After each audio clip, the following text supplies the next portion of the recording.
أعوذ بالله من الشيطان الرجيم. بسم الله الرحمن الرحيم.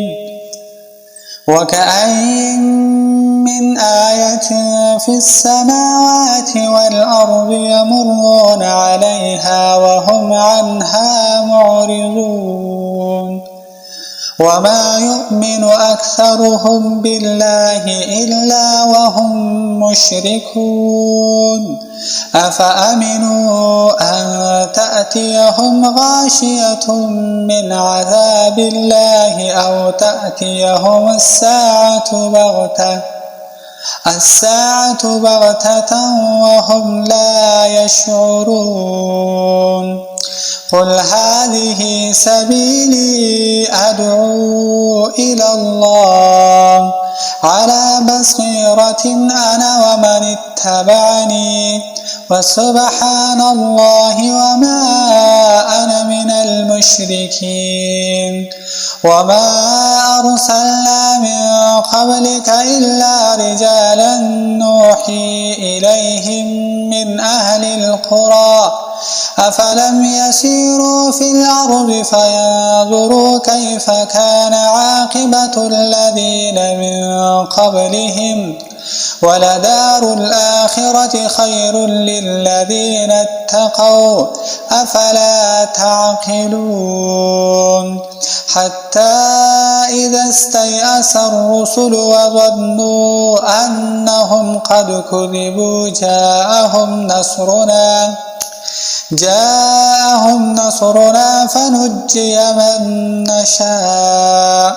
ولا يرد بأسنا عن القوم المجرمين. لقد كان في قصصهم عبرة لأولي الألباب ما كان حديثا يفترى ولكن تصديق الذي بين يديه وتفصيل كل شيء وهدى ورحمة لقوم يؤمنون. بسم الله الرحمن الرحيم. ألف لام ميم را تلك آيات الكتاب والذي أنزل إليك من ربك الحق ولكن أكثر الناس لا يؤمنون. الله الذي رفع السماوات بغير عمد ترونها ثم استوى على العرش وسخر الشمس والقمر كل يجري لأجل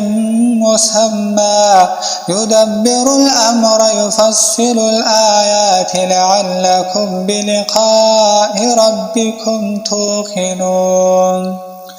وهو الذي مد الأرض وجعل فيها رواسي وأنهارا ومن كل الثمرات جعل فيها زوجين اثنين يغشي الليل النهار إن في ذلك لآيات لقوم يتفكرون. وفي الأرض قطع متجاورات وجنات من أعناب وزرع ونخيل وسنوان وغير سنوان يسقى بماء واحد ونفضل بعضها على بعض في الأكل إن في ذلك لآيات لقوم يعقلون. وإن تعجب فعجب قولهم أإذا كنا ترابا أإنا لفي خلق جديد أولئك الذين كفروا بربهم وأولئك الأغلال في أعناقهم وأولئك أصحاب النار هم فيها خالدون. ويستعجلونك بالسيئة قبل الحسنة وقد خلت من قبلهم المثلات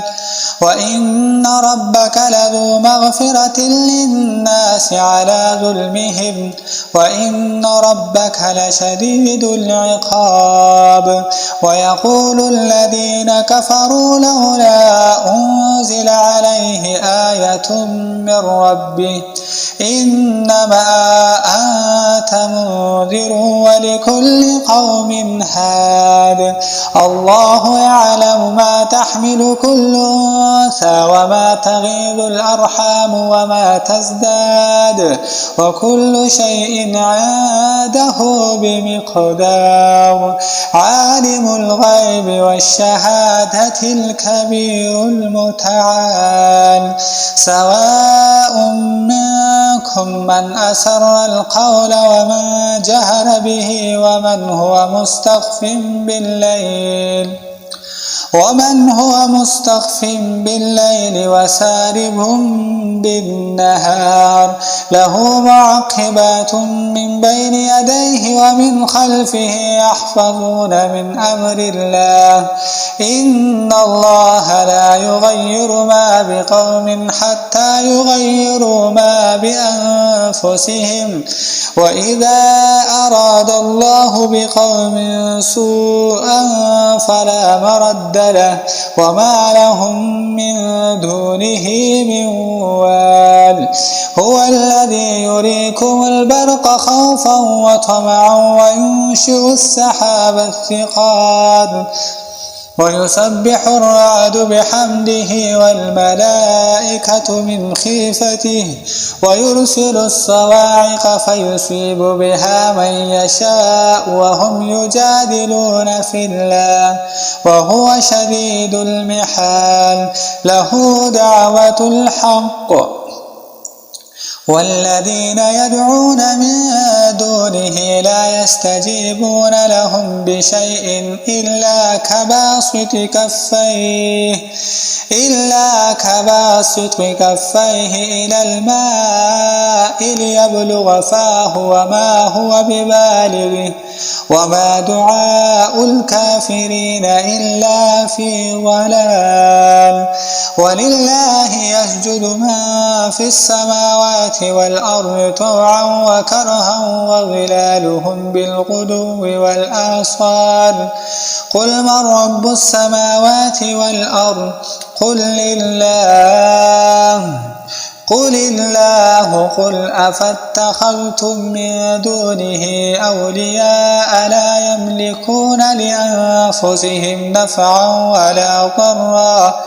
قل هل يستوي الأعمى والبصير أم هل تستوي الظلمات والنور أم جعلوا لله شركاء خلقوا كخلقه فتشابه الخلق عليهم قل الله خالق كل شيء وهو الواحد القهار أنزل من السماء ماء فسالت أودية بقدرها فاحتمل السيل زبدا رابيا ومما يوقدون عليه في النار ابتغاء حلية أو متاع زبد مثله كذلك يضرب الله الحق والباطل فأما الزبد فيذهب جفاء وأما ما ينفع الناس فيمكث في الأرض كذلك يضرب الله الأمثال للذين استجابوا لربهم الحسنى والذين لم يستجيبوا له لو أن لهم ما في الأرض جميعا ومثله معه لافتدوا به أولئك لهم سوء الحساب ومأواهم جهنم وبئس المهاد.